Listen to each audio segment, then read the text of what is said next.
state's actually divided these dunes up into 3 different sections for you guys to use. So if you look way to the north, you'll see some vehicles over there on the dunes. That's the ORV or off-road vehicle area. That's where people take their own vehicles or rent one right here in Silver Lake and drive them around on the dunes all by themselves over on the north side. And then we have this section here that's now leased by Macwoods from the state. So we're allowed to drive our dune scooters, right, out here on these trails that we've made for you. And we are the only ones allowed to drive on this section of the dunes. Now, in between the 2 vehicle areas, there's still a big part of the dunes set aside just for people to hike on and explore. And we call that the pedestrian area. No vehicles allowed. So if you wanted to, you could actually hike from Silver Lake, which is over this ridge to your right, all the way over to Lake Michigan, right on that pedestrian area. And it's only about 1.5 miles from lake to lake and takes about 10 days. Yeah, it feels like 10 days. How about that? Yeah. There you go. There you go. Now, does anybody know what we're supposed to do when we go down a big hill on a dune ride? That's right. Put your hands up and yell. Now, you don't have to worry. This is not the biggest hill on the ride. This is what we like to think of as our test hill. So this is your test to see if you're ready for the bigger hills later in the ride. Are we ready? Yeah. Ready? Yeah, I guess I have to.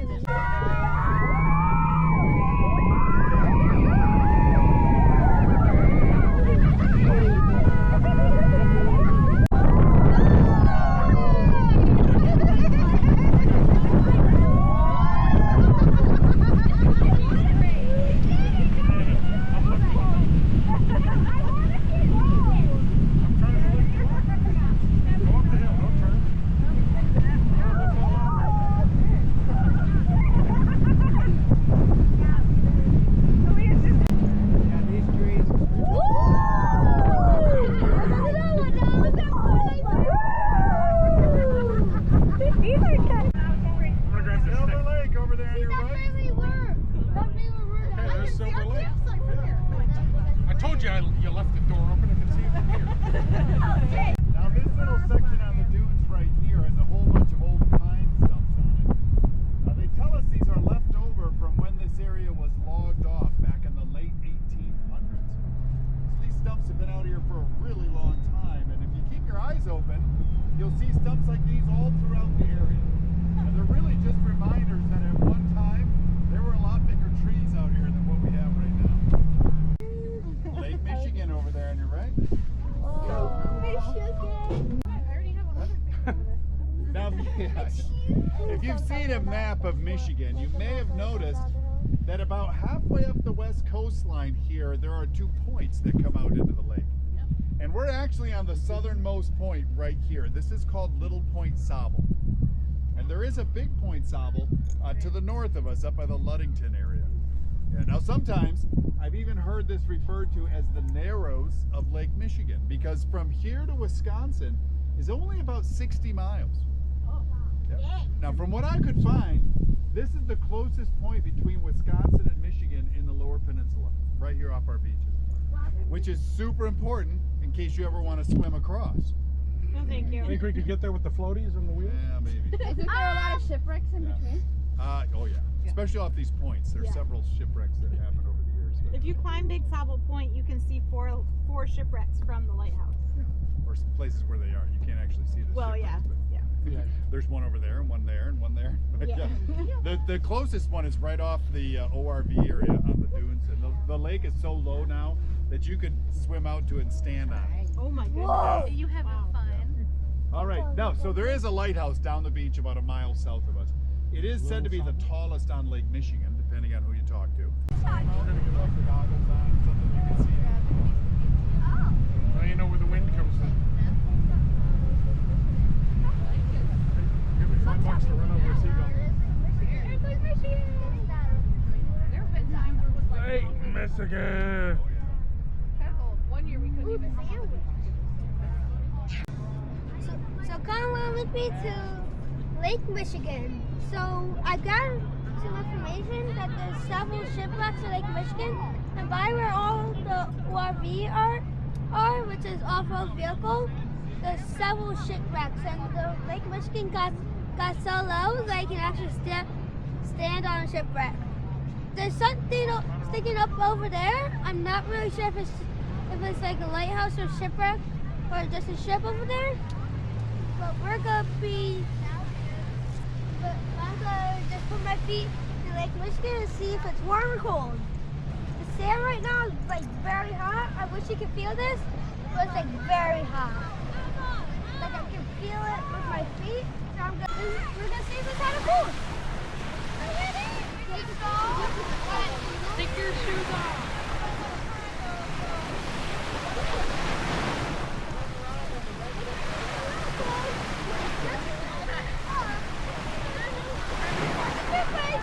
Nothing too crazy. Just a little cool. Woo!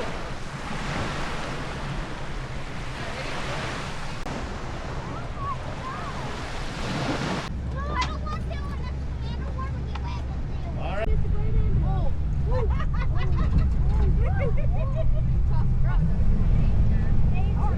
For some reason, they only put that sign out when I'm working. Your hands up, people. Get ready? Camels.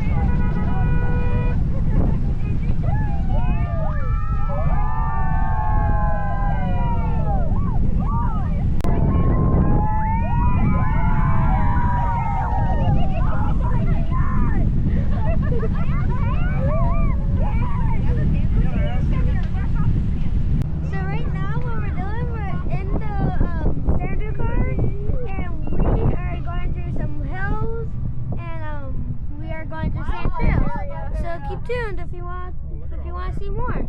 All right. Now this is our animals that live in the area. Typical Michigan. That's right. That's the ORV area. Remember that I told you about at the beginning? Yep. Yeah. Now, yeah, typical Michigan animals like we'll see out here, like our white-tailed deer, fox, coyotes, turkeys, camels. Yes. So like salamanders out here? Or? Not very many. No, not the sand. Yeah. I did see a cougar out here one time, and that was pretty scary. Chased me around out here for quite some time, but we're married now, so it's good. You guys don't have to worry about it. My wife's favorite joke right there. I'll tell you later. Yeah. I'll tell you later. I do like to talk a little bit about the plants out here, though, because you probably noticed this is kind of a harsh environment for most plants to grow in with all this moving sand, right? But there are a few that do a pretty good job of it. One of them are these trees up here. Now, these are mostly cottonwood trees, very common here in the Midwest, but they grow nicely on the dunes because when they get covered with sand, they'll actually start to grow roots right where their leaves and branches once were. So these trees can keep getting covered up year after year out here and grow very well. Absolutely. As a matter of fact, if you dug down to where these trees started growing, I bet it'd be about 70 or 80 feet down. So even though it looks like a bunch of little trees up here, you're really seeing just the very tops of pretty tall trees that have been mostly covered with sand. Any questions about the plants or animals out here before we move on? Those yellow flowers that we keep seeing around, what are those? There's a couple of different flowers right now that are yellow out here. The ones that look like a bouquet, Yeah. those are called puccoon. Hairy or hoary puccoons they're called. Okay. Puccoon, right? Like a blue. And then the other ones that are more like a shrub, I think those are called woody sage or something like that. But Okay. they just started blooming like this last couple of days. So now we have all these yellow flowers out here. And that'll be for most of June. Halfway through July, we'll have those flowers out here. Yeah, good question. All right, here we go.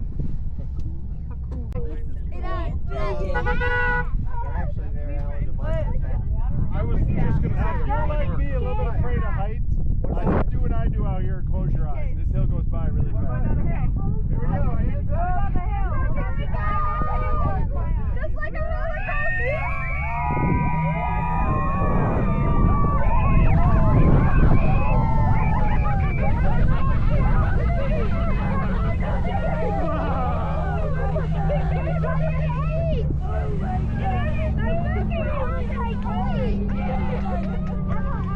Here's the flag that we can see when we're at the beach at the... Can you see the chairs we put up there? Oh yeah. All right, Silver Lake out there in front of us.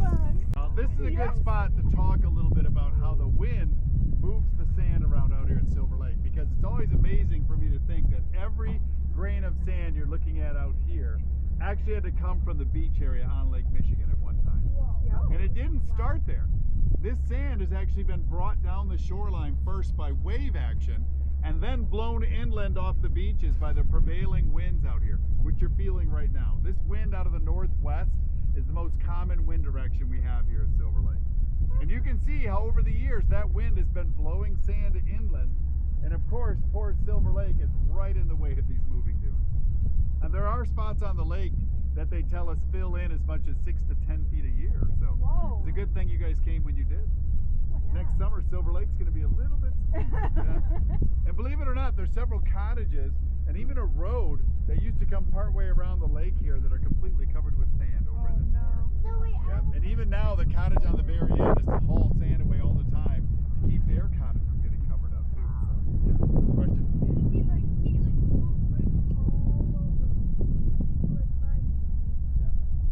have a question? Oh, you just wanted to share that. Okay, go ahead. Two questions. Yeah. Is it true that houses were covered with sand? Yeah, I just mentioned that, right? Several cottages. Cottage is like a house, but people live in it part. And God Yep. told Yep. Abraham that his family would be as numerous as the grains of sand.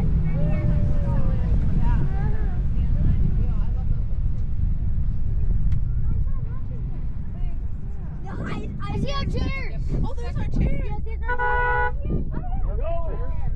Yeah, those are our chairs. Oh, wait, our chairs flipped over. All right, here's another one. Here we go. Hands up. Yay! Hold on, guys. Oh, wow.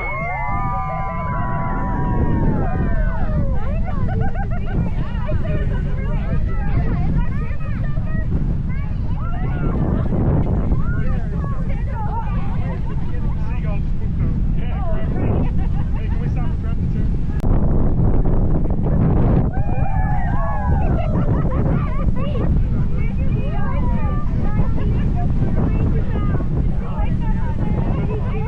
You said 1 foot was down? I was trying to do it. I thought he was driving.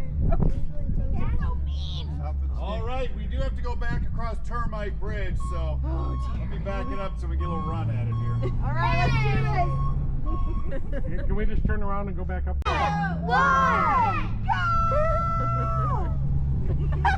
As the other truck goes across the bridge. Right for real. I think that's the whole thing.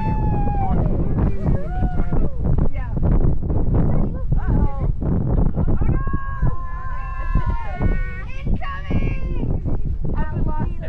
Breathe in. Uh-oh, we didn't make it. Somebody must not let all their breath out. You can't breathe out yet. Oh well, as long as we're stuck here a second, I'll tell you about this channel here. This is actually the outlet right here for Silver Lake. Move your bike. Silver Lake water flowing underneath us here. It goes all the way out to Lake Michigan if you follow it to the west. And we call this Silver Creek. It actually doubles as my complaint department though, so if you have any complaints about my driving, then you can exit to the right or the left right here. I like to go on. If you see a guy named Jeff out there, let him know we're back.